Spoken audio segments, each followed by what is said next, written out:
कल्पना कीजिए, एक शांत नदी सतलुज जो सदियों से पंजाब की धरती को अपने मीठे जल से सींचती रही है।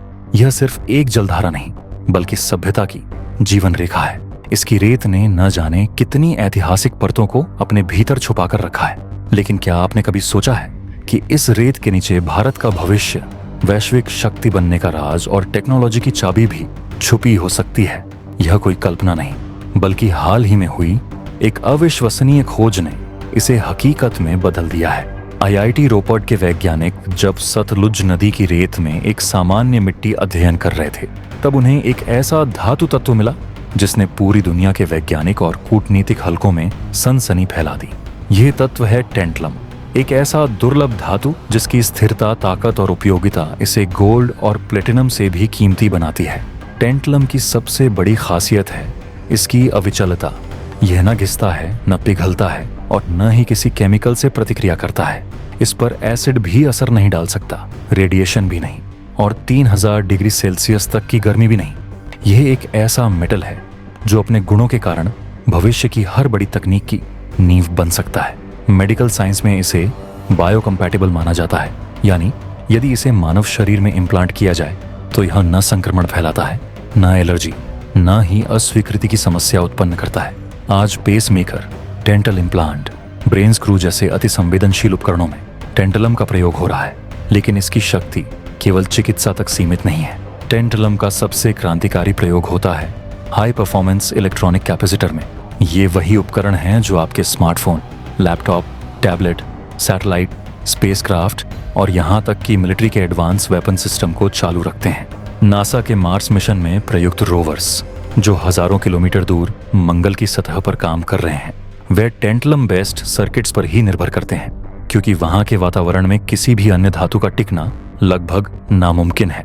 अब सोचिए, ऐसा मेटल जो अब तक केवल दुनिया के गिने चुने 5% हिस्सों में पाया जाता था, अचानक भारत की मिट्टी में मिल जाए तो इसका क्या असर हो सकता है? इसका जवाब है एक क्रांतिकारी बदलाव, न केवल भारत के लिए बल्कि पूरे वैश्विक रेयर अर्थ मार्केट के लिए।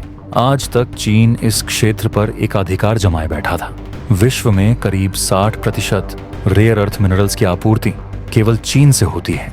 जब भी वह इनका निर्यात बंद करता है, अमेरिका और यूरोप जैसे शक्तिशाली देश भी झुकने को मजबूर हो जाते हैं। लेकिन अब भारत के पास मौका है न सिर्फ इस बाजार में भागीदारी का, बल्कि इसकी दिशा तय करने।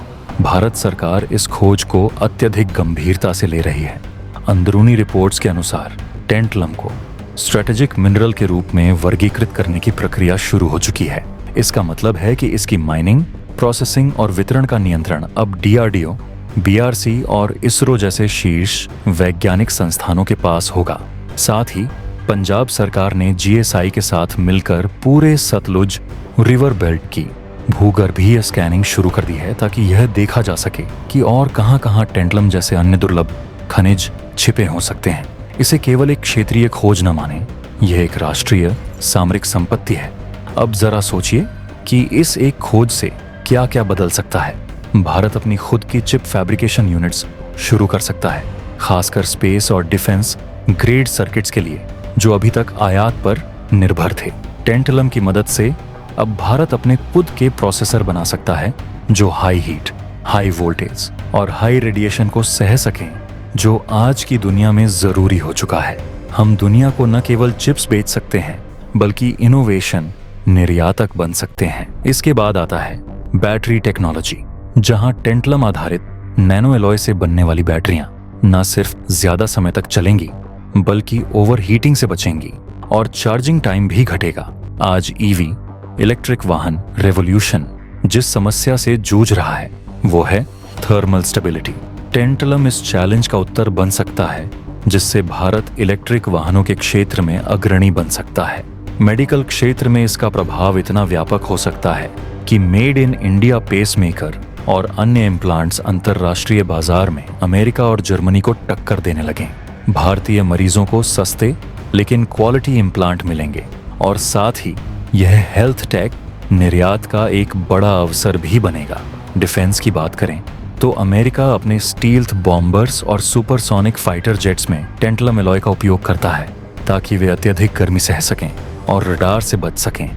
अब जब यही धातु भारत के पास है तो भारत अपने तेजस, सुखोई, ब्रह्मोस और आने वाले AMCA फाइटर जेट्स में टेंटलम आधारित तकनीक का समावेश कर सकता है। इससे भारत की डिफेंस मैन्युफैक्चरिंग इंडस्ट्री में एक नई क्रांति आ सकती है। स्पेस टेक्नोलॉजी की दृष्टि से देखें तो टेंटलम आधारित उपकरणों के बिना कोई भी आधुनिक सैटेलाइट, डीप स्पेस मिशन या रोबोटिक यान सुरक्षित नहीं माना जाता। इस खोज से भारत की ISRO को आत्मनिर्भरता की नई ऊंचाई मिलेगी। हम न केवल अपने स्पेस मिशन सस्ते में लॉन्च कर सकेंगे, बल्कि अपने संसाधनों से औरों को भी सेवाएं दे सकेंगे। इस खोज से एक और चीज स्पष्ट होती है, भारत की मिट्टी में केवल विरासत नहीं, भविष्य भी छिपा है। ये खोज एक संकेत है कि भारत को अब केवल एक संसाधन खोजक देश नहीं, बल्कि रणनीतिक योजनाकार और टेक्नोलॉजी नेता बनना होगा। इसके लिए जरूरी है कि सरकार, प्राइवेट सेक्टर, स्टार्टअप्स और शोध संस्थान मिलकर इस अवसर का उपयोग करें।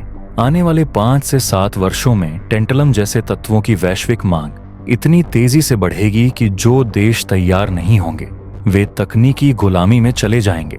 यह केवल एक एक्सीडेंटल डिस्कवरी नहीं, बल्कि प्रकृति का भारत को दिया गया एक स्ट्रेटेजिक तोहफा है। यह भविष्य के भारत की नींव है, जहां हम सिर्फ इतिहास के किस्से नहीं सुनाएंगे, बल्कि नई दुनिया को दिशा दिखाएंगे। अब जब भी आप किसी नदी के किनारे खड़े हों, उस रेत को केवल मिट्टी मत समझिए। उसमें हो सकता है छुपा हो अगला ब्रह्मास्त्र, अगला चिप, अगला इलाज और अगला स्पेस इंजन।